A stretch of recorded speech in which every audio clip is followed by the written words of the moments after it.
The defendant told the informant that she would kill herself before spending her life in prison, or that she would flee the state with her children. Jennifer Gledhill is accused of murdering her husband and hiding his body. Now we're learning more about what Gledhill told police about what happened before he vanished. I have the details from search warrants that were recently unsealed. I'm Angenette Levy, and this is Crime Fix.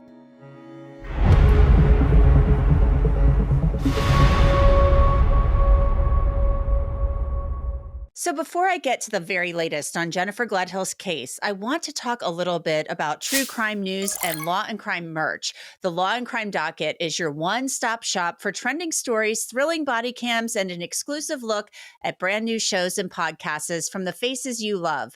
Sign up for our docket newsletter by scanning the QR code on your screen or click on the link in our description and pinned in the comments under this video. At the beginning of June, we'll pick 10 new docket subscribers and we'll send a Law&Crime hat to the winners. They will be announced in the newsletter. Now back to those new documents that were unsealed in Jennifer Gledhill's case and what police lay out in them about her interactions with her husband, Matt Johnson. Gledhill is the mother from Utah, Cottonwood Heights, Utah, that is, who's charged with murdering Matt Johnson last September. Police say she shot him in their bedroom, moved his body, cleaned up the crime scene, and then confessed to a man she was seeing at the time.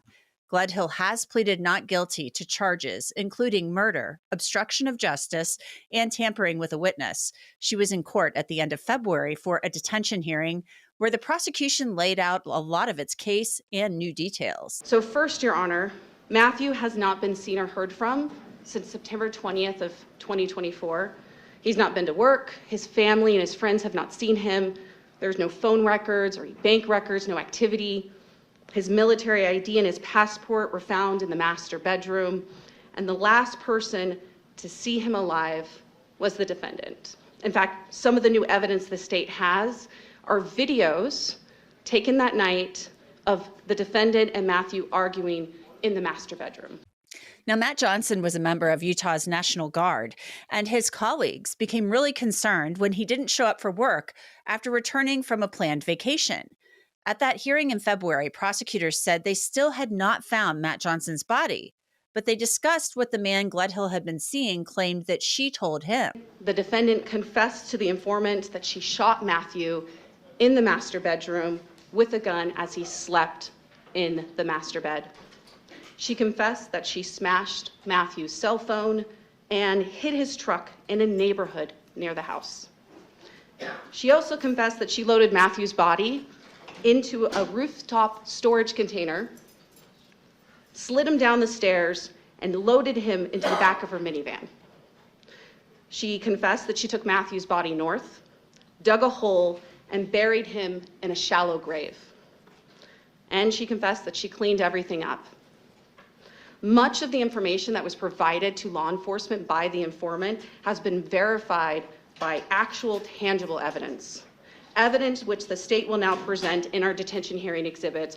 Now, I'll get to more of what police and prosecutors say that they've discovered since Gledhill's arrest later in the show. But first, let's go through the search warrant affidavits that were recently unsealed, which include what Jennifer Gledhill told police when she filed a domestic violence report after Matt Johnson was last seen on September 20th.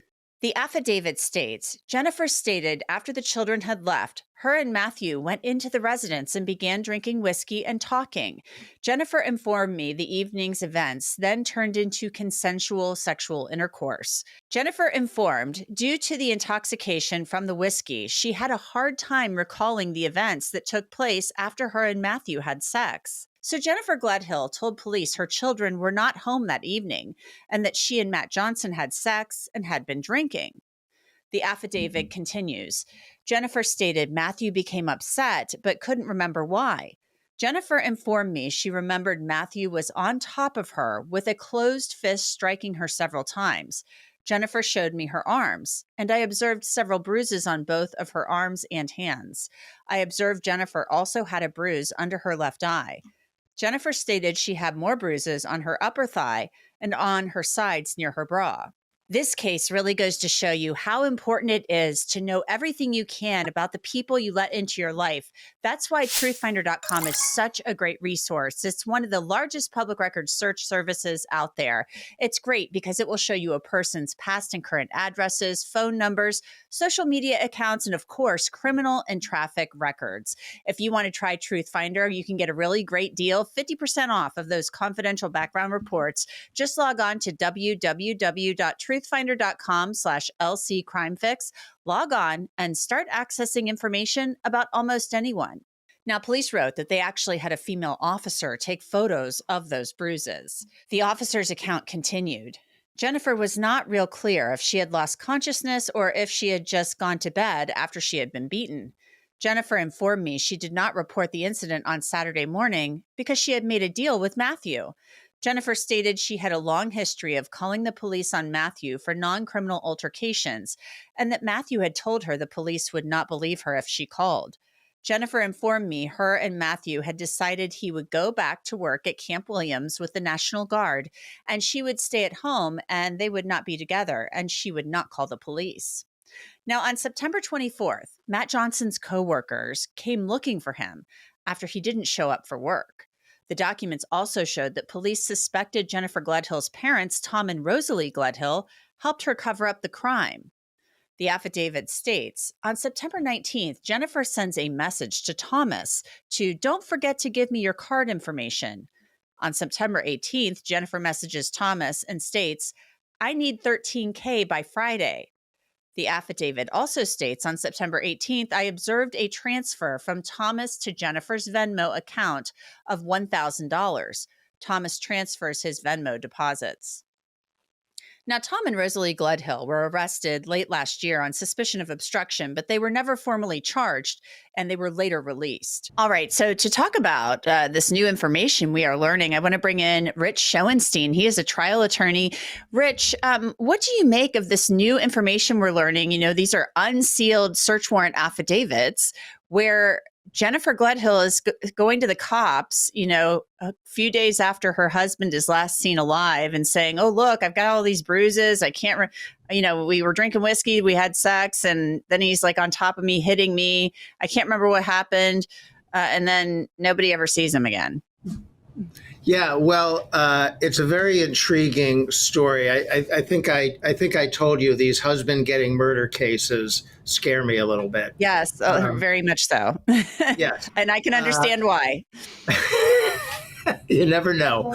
So this one is interesting, of course, because there's the problem with her story, which didn't really make a lot of sense, and also hasn't been consistently her story, and now seems to be counter to the evidence. But the other thing that really stands out in this case to me is the missing mattress. I mean, somebody, according to these documents, and it may have included her father, got rid of a mattress, got bleach on the back wall behind the mattress, cleaned up the area, bought a new mattress. Those are pretty telltale signs of trying to clean up a crime scene, right? Right. And her dad, I guess, told the police, well, I didn't go in there, but the neighbors said they saw the parents over there and there was cleaning going on for several hours. So they said they found evidence of a cleanup. I mean, somebody's right over there doing cleaning, and you have a neighbor who's apparently can see this going on. Yeah, there's activity. There's definitely activity, and you can see the results of the activity, right? Because I think it's clear that there was a new mattress purchased. So very clear. Mm-hmm. Why did that happen? What's the possible explanation? That's just coincidence that they had this whiskey-soaked brief reconciliation, and then he disappeared, but she replaced the mattress. That's a hard story to try to put forward, right? Yeah, it seems very complicated, and I'll be interested to see how her attorney deals with this once the trial begins later this year, because, I mean, it just seems like when you read the documents and you listen to the prosecution in court that there's a lot there. I'm trying to figure out what the money aspect of this means. You know, her dad, she's saying, I need $13K by Friday, $13,000. We don't know why she needed that money. I mean, that's a significant sum of money. Matt Johnson apparently gave $1,000 to give to her, but she's needing credit card information from dad. She needs $13,000 from dad. I mean, this is what they wanted. They wanted to get the banking records because of this, but I don't know. It just paints a picture of somebody who needed a lot of money very quickly. I was thinking about that because there was another case we were talking about recently where somebody allegedly tried to hire a hitman for $13,000, which doesn't sound like what was going on here, but you follow the money, right? That's how we get to the heart of the matter in a lot of these cases. Did she need $13,000 for something specific related to what happened, or was she in financial trouble? Is the prosecution exploring whether her financial circumstances may have created a motive for the crime that they've alleged, separate and apart for the motive that they're already talking about? So I think when you see a chunk of money like that she suddenly needs in the midst of these events transpiring, as an investigator, as a prosecutor, you want to understand that. You want to know, why did she need that money? Where did that money go? Were there other financial circumstances that are relevant to this? You're always going to look at, did anybody take out an insurance policy, that kind of thing? What was happening in accounts? I understand they want to get to the bottom of it. Yeah, and I know they want to find Matt Johnson's body, which still has not been found. Obviously for the homicide case, but you want to bring some closure to his family. Just a really horrible case. Rich Schoenstein, thank you so much for coming on. I appreciate it. My pleasure. Good to see you. Jennifer Gledhill had hoped to be released on bond as she awaits trial, but that didn't happen. At that hearing last February, prosecutors laid out the evidence that police had found last October. A new mattress on the master bed, a smell of bleach in the house, fresh white marks from the cleaning on the wall behind the master bed, and blood found in the carpet underneath the master bed and on the slats of the master bed. On State's Exhibit 3 is a cutout from that rug. Now, the location of that blood stain is consistent with where Matthew would sleep, put his head on the mattress. And that's consistent from the videos that the state has, that the evidence in this case of them arguing in their bedroom that night. Then Deputy District Attorney Emily Paulos said that police had found other evidence from the Gledhill's home since Jennifer's arrest. A location that, upon further investigation, it turns out the defendant discarded even more evidence. Law enforcement located the master bed foam mattress and pillows which were wrapped up in a rug from the residence. If you go to 13. Now 13 is that same rug, and that is the mattress pad and pillows, we believe, from the defendant's residence. If you could go to 14. Now 14 is in fact a screenshot from a body camera a month prior to the murder, and that is of the master bedroom. And you can see it looks just like the same foam mattress. And then State's Exhibit 15, that is the rug that was wrapped around the foam mattress and the pillows, unobscured. And we go to 16. 16 is a screenshot from the defendant's phone taken from 2023. That is the same rug, and that is Matthew Johnson next to the same rug.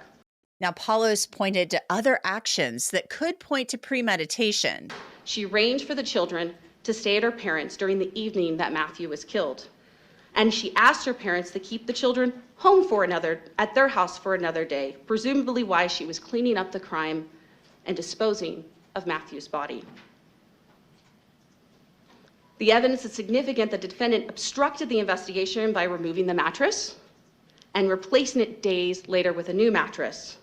The cargo box that had been observed by witnesses at the home on prior occasion was disposed of and then later located.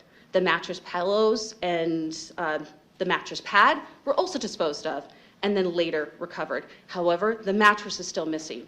The gun is still missing. The very gun that we have video of her handling, and the same gun she showed the informant just days before the murder. We did find the box of the handgun. The defendant hid the box in a onesie at her parents' home. Your Honor, she's already shown that she will tamper with witnesses, but she also told the informant not to say anything. The evidence in this case is substantial, and if released, the defendant will continue her efforts to cover her crime. While Paula said that Gledhill confessed to killing Matt Johnson to the man she was seeing, only one of those calls was recorded. In the phone call, the defendant apologizes for telling the informant about what happened. She tells him to not think of her as a monster and to remember her who she was before she opened her mouth. And the informant tells the defendant that he was frightened by what she had told him. And then the informant, and I quote, says to her, hypothetically, if the roles were reversed and I did something to someone and I told you that I carried it out, like you would be shocked and scared, wouldn't you? And the defendant responds, quoting, well, not if I deserved it. I always preached that I was like the Queen of Hearts in my past lives because I'm like off with their heads. I'm like, if we could just round up the scum of this earth and put them on an island or just kill them all, I could shipshape this country back into a good place.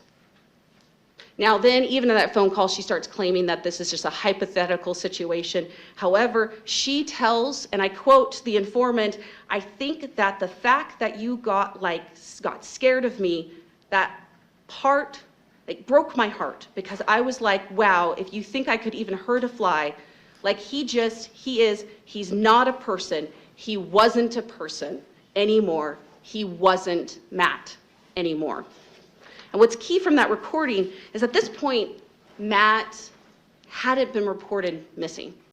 Meanwhile, Gledhill's attorney nearly suggested that Matt Johnson could have staged his own disappearance.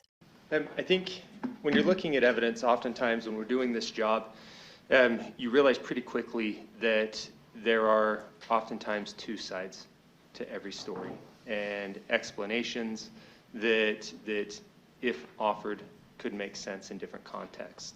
I think there's a lot of that here in this case.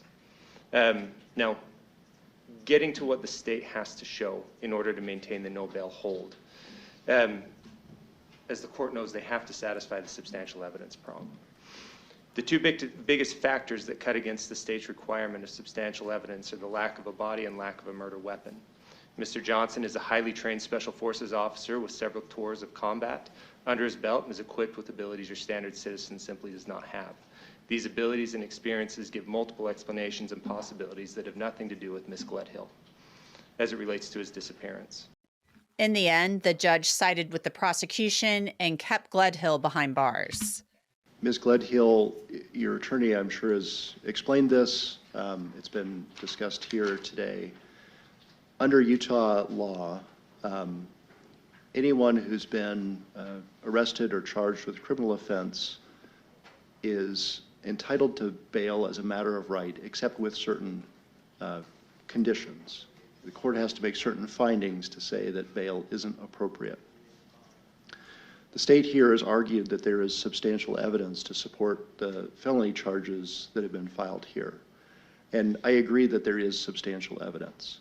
We can debate whether that evidence is enough for a conviction, but that's not the level that I'm looking at. It's not the same level as if this matter were to go to trial to determine guilt or innocence. Substantial evidence is less than that. And I do believe that the state has presented enough evidence to meet that prong of the statute. The second prong is, can the court find by clear and convincing evidence one of several things? And one of the things that the state has talked about is a substantial danger to an individual or to the community, and that's after I consider any conditions of release that I could potentially impose. And those conditions of release then could mitigate that danger. I do find by clear and convincing evidence that there is a substantial danger to an individual, that being the informant that the state has referenced, as well as to the community. I have considered whether any conditions of release would be appropriate and mitigate against those concerns, and I appreciate the suggestions that Mr. Diaz has given. But given what we are dealing with here, given the evidence that I've been presented with today, including the proffers, I don't believe any conditions can sufficiently mitigate against that substantial danger. So I do find that the state has met the burden under the statute to have the no bail hold remain. Jennifer Gledhill is in the Salt Lake County Jail. Her attorney is preparing her case for trial. At this point, it is scheduled for December. And that's it for this episode of Crime Fix. I'm Angenette Levy. Thanks so much for being with me. I'll see you back here next time.